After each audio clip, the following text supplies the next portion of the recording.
What's up, you guys? This is Bo Miguel giving you your daily dose of radiation. In today's niche video, we'll be covering what kind of techniques, which radiation techniques do we use on patients. So this one will kind of vary because like if you go based on your textbook, let's say a chest x-ray, it'll say like shoot 120 kVp at so-and-so mass. Or this is that, like they'll give you like general numbers of what to use on said body part, which that's kind of what I went by for the most part until I learned that depending on where you're working at, it varies from machine to machine. And sometimes, even if you have the exact same machine, like let's say portable Fuji, that's what we have.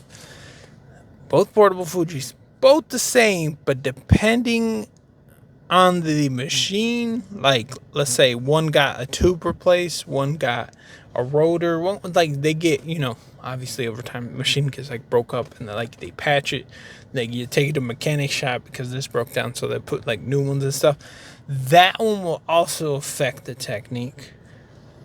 And I've tested this as a student and even as a tech with both the machines, because certain ones you have to shoot it just hotter to get the same level of images as some other ones will you have to shoot it lower, and then certain machines you'll have to shoot higher kVp, which technically it's better to shoot high kVp low mass.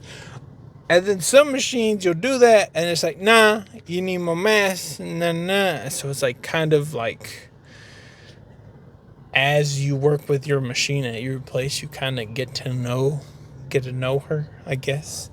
Even like the big rooms, the X-ray rooms, and you have stuff like certain ones for certain exams, like you have to set your technique, like for ribs, for for like T-spines.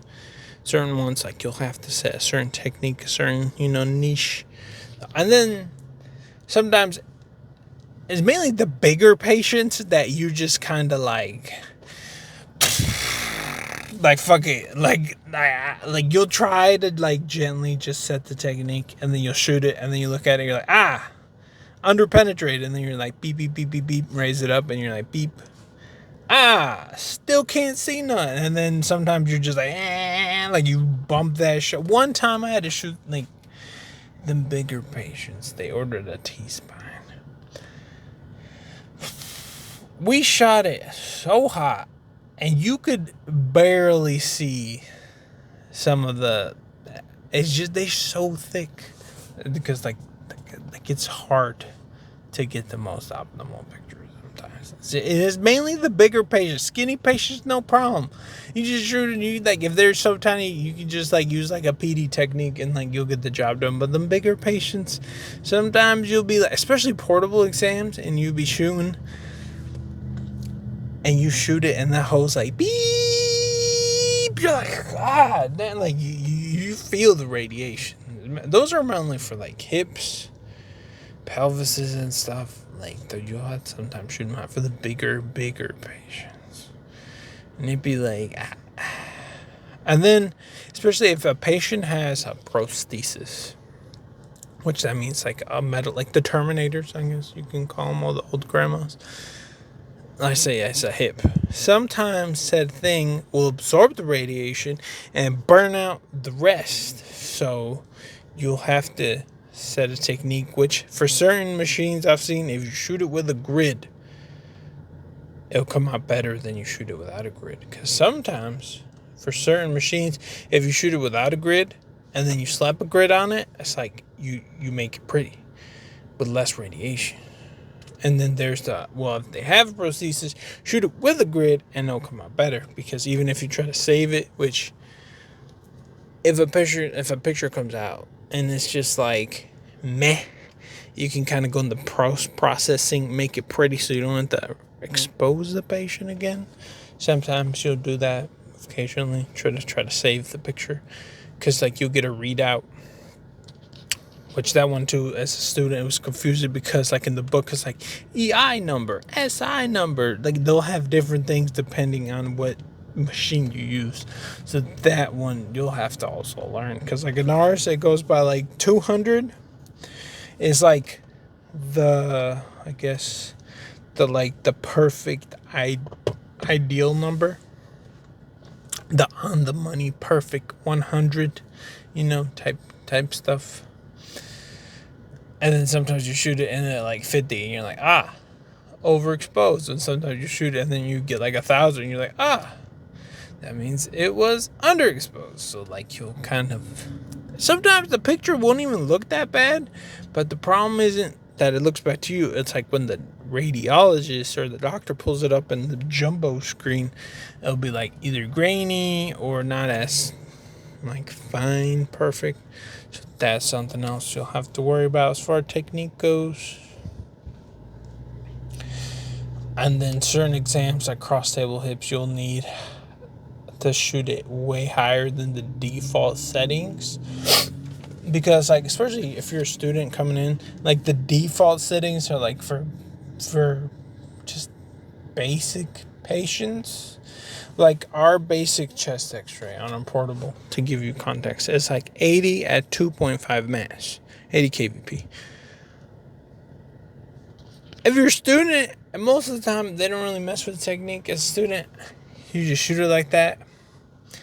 And me being in the game for several years, I've noticed that like the basic default exam for just my machine will be for like, let's say, a skinny lady, let's say 120 pounds.